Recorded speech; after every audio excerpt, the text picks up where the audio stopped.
Pretty windy out here still in Texas, but they got cat scales everywhere because of the sheer amount of semis and everything running around.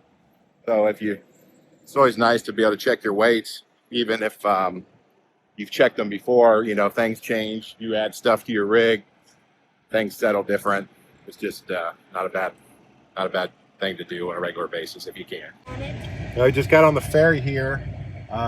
Pretty cool, actually. Our first ferry with well, actually, our first ferry with any vehicle, let alone our travel trailer on the back of our truck. But we're sitting in here for now. I think once we get moving, we can head up top, check it out, and try to get some video there, see the views. It's a free ferry service operated by the Texas Department of Transportation, TxDOT, since, I think, 1934, connecting Galveston Island and Bolivar Peninsula along State Highway 87. No tolls or tickets required. Pretty neat. It spans about 2.7 miles across the Galveston Bay, including the Houston Ship Channel. And I think it typically takes less than 20 minutes. I think they estimate 18 one way. A round trip is roughly 50 minutes, including loading and unloading. It runs 24 hours a day, 365 days a year.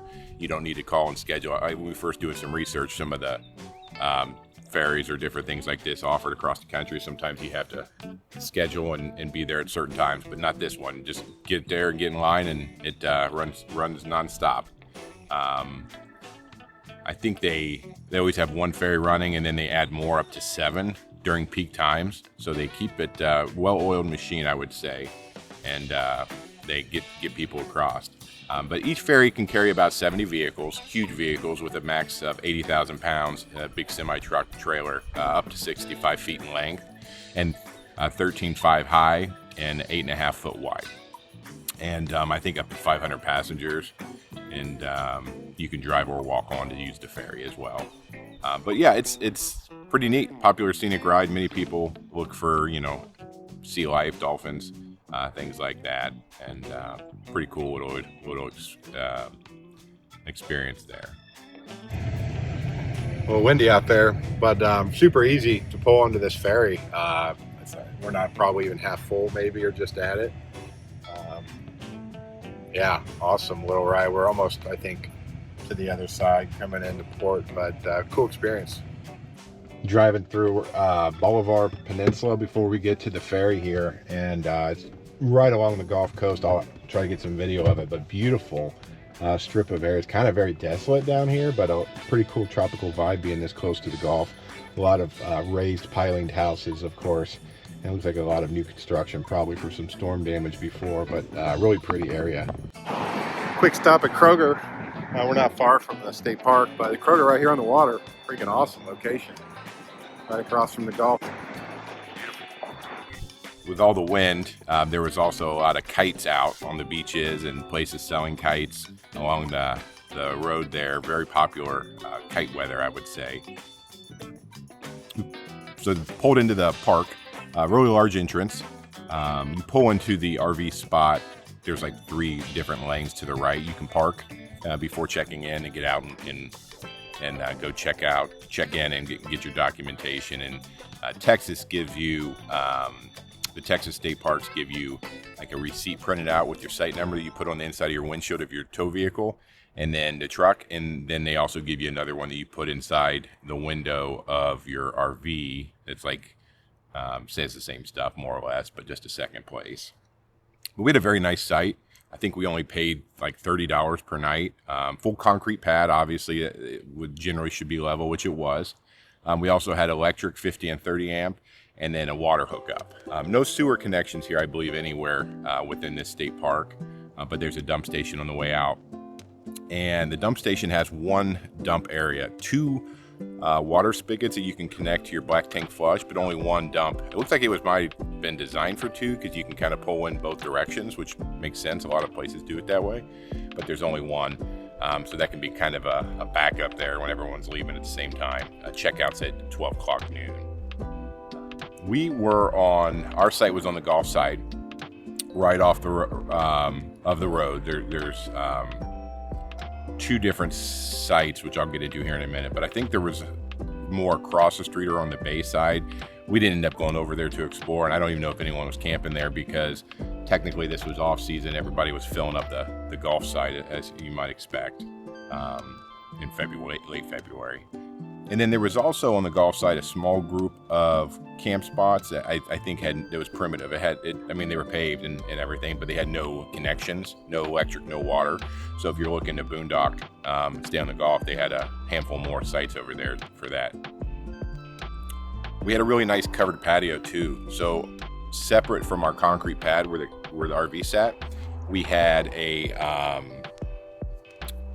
covered patio and picnic table on concrete as well. And real nice. It was kind of spaced out. We had plenty of room between sites, and this just gave us a little bit more area. We strung our cafe lights up in there, and it was pretty nice little vibe, and good use with the sun to get into the shade if you want. So this park is in the west end of Galveston Island, Texas, of course, about an hour from Houston. It's around 2,000 acres. And I guess it's the last big natural spot left on the island. It opened in 1975 here, and it's run by the Texas Parks and Wildlife. That's who's in charge of the state parks here. This place evidently got wrecked by Hurricane Ike back in 2008. Flooded buildings, lost campsites, beach areas. I think the beach side where we stayed closed for years. Big rebuild didn't start until 2019. I guess like $24 million project, including stormproof upgrades. New boardwalks, restored dunes, but I don't think this reopened until June of 2022. So fortunately that was well in the past for us, but it was closed down a long time after Hurricane Ike. And it's a super unique spot. It's technically the only spot on Galveston Island for beachfront camping, right on the Gulf. Now there are a few private parks around here, and they look nice, but none of them were on the water side. They were just on the bay side at the most. So the beach side or the Gulf side is where we stayed. I guess there's 95 sites there. And on the bay side, which I understand it's about a mile and a half away, like I said, we didn't check it out. They have, I think, similar hookups, just electric and water too. And then, of course, people come here, you can swim in the Gulf. I think you can fish here without a license. Look that up before you get in trouble. But I thought I read that or heard that while we were there, that you can fish from the state park without needing a license. And then they have over 4 miles of trails. People come here to bird watch, relax on the water. There's quite a few people that came for the day and just hang out on the beach, even with all the wind. I think it was like $5 a day, insurance per adult. Kids 12 and under are free. And but yeah, it's a popular spot. We saw people coming and going and kind of hopping spots. This is even in the off season. You can tell by looking at the place. It's beautiful, and being right here on the Gulf, it's a very popular spot. So book ahead. Just got all set up here finally at Galveston Island State Park. Pretty awesome. We're riding bikes. The weather's going to get better. The last couple of nights coming through the last day in Louisiana, and then we stopped in Beaumont, Texas. It's pretty cold, but it's not supposed to be a little windy, but not too cold, and we're really looking forward to it. This place is cool. It kind of reminds me of Gulf State Park and Alabama, Orange Beach, Gulf Shores area, kind of set up like that, spread out, and then you're obviously this one. We're right on the Gulf. It's pretty cool, but really large. So of course we had to go check out the beach right after we got set up. Water was definitely a little cold. I mean, as expected here at the end of February. But the first day we were there, it was actually really sunny. Windy though. We're dealing with winds pretty much the entire time. But beautiful scenery, beautiful beach, beautiful water to look at. Lily demands beach walks daily, as you might I already know from some of our prior videos. My wife takes her out in the mornings usually. Lily knows exactly where the beach is and literally drags my wife there. And if we take a wrong turn, she'll just sit down and stop and wait until we adjust, until we get to go where she wants to go, which is the beach here at this place. Super windy day here on the beach, but well worth it. I got this noise cancellation on this microphone. See how it handles the wind, but glad to be back in a state park, number one, but also on the coast of the Gulf.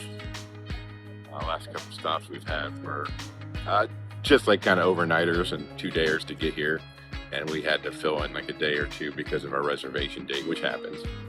Get the truck charged up and actually got a chance to get everything cleaned up at one of the stops. But anyway, it's much better sleeping here with the waves crashing versus Highway 10 and sirens all night. But yeah, glad to be back here in more of a natural setting. So these blackbirds were everywhere. They had a hint of dark blue and green on the feathers. I mean, I'm sure people that are local know exactly what they are, but I had to look them up. I guess they're called great-tailed grackles. Everywhere, they'll go through your trash bags. If you leave them out, ask me how I know. Aggressive birds, and they make some seriously unique sounds. A lot of clicking, and I mean, I guess that's what a grackle does, right? But from us not being from here, it was an interesting thing. From afar, they look like crows, but they're not. I don't think they're part of that family, but being a grackle. But we didn't really see many other birds here, just the grackles. Maybe they run, are they aggressive? Maybe they run everyone off. I don't know. They're pretty good size, but they were in pretty big groups too, all throughout the state park.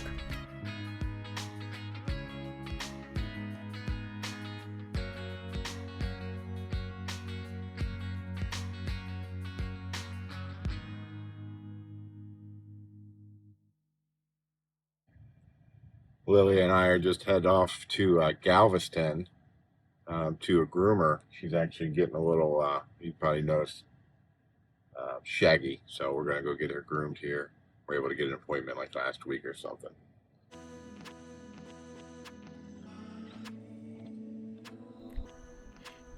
It had been quite a while since Lily had her haircut before, when she was getting a little hot in some of the warmer weather. The groomer did a good job. Lily was happy. They were pretty quick too. I think she was only there for a couple hours, and we went back and picked her up.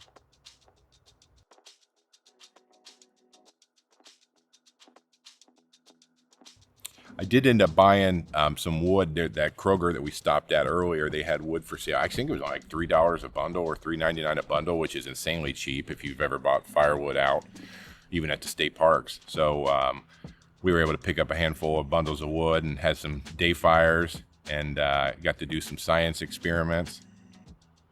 Yeah, we're doing a little science experiment here. See exactly what happens to a pine cone in the fire. Oh, Are you inspecting it? Oh yeah. Want me to set it in there? Or do you want to? Can you set it in there? Yeah. My Okay. hands are in so much Tell the pain. camera what we're trying to see here. Pine cone burning. Like what happens and the effects? Yes. All right. Set it right in here. Ooh, is that a good spot? Perfect. All right, we'll be back for some conclusions here. What's it smell like? Pine. Oh. Anyway, look at the bottom. It's starting to get a little floppy. Let me zoom in on that. See, it's floppy. Oh yeah. Did definitely have some overcast days. The fog was rolling in from the Gulf. I'm guessing this is seasonal as well. But we still went to the beach, right? You still got to check it out. Still beautiful. No rain while we were there at all. But with the fog in the mornings when you woke up, and the humidity, it looked like it rained. Like the concrete was soaked and everything was dripping. And I mean, I had left a sweatshirt outside because of the campfire smoke one night, and it was soaked on a hook. The truck, everything was just covered in moisture, a lot of fog. And you could even see it rolling because it was windy coming off the Gulf. You could actually even see it rolling in visibly. I tried to grab a shot of it. But yeah, it's super foggy. And we were able to enjoy some night fires as well. First few days, the wind was really strong, so the bugs weren't bad even at night. But then a little bit later in our stay, it calmed down a little bit, and there were some mosquitoes out. But mainly, with a lot of places, they were kind of limited around dusk and dawn times. during the day, they don't seem to be as bothersome. So that's part of the reason we had some day fires too.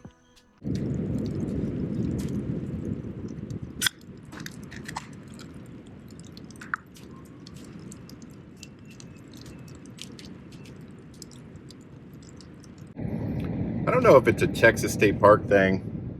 This is our first one, but no laundry here at Galveston, and I think our next stop we looked ahead to, there's no laundry. So I'm not sure if it's just coincidental or if they just don't do laundry facilities at Texas State Parks. But just up the road in Jamaica Beach, I mean, it's like 2 miles away from the campground here.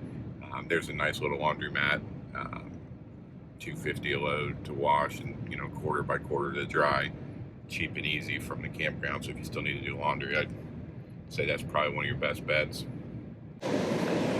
Much better. The fog is lifted, and finally got some sunshine. It's been nice and warm, and not like any type of rain clouds. It's just been overcast.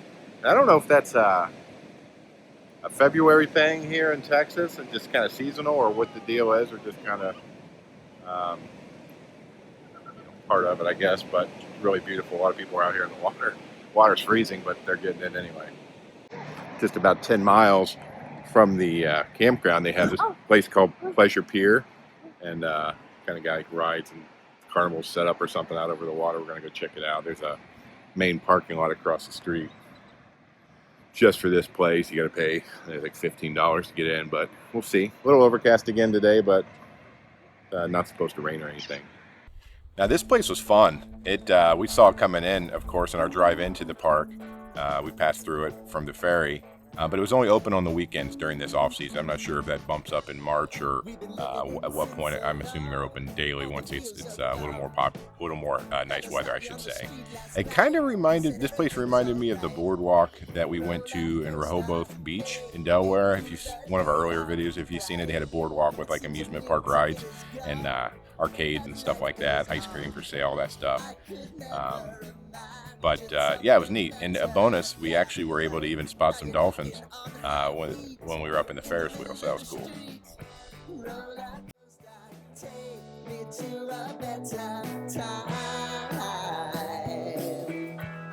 Let's go!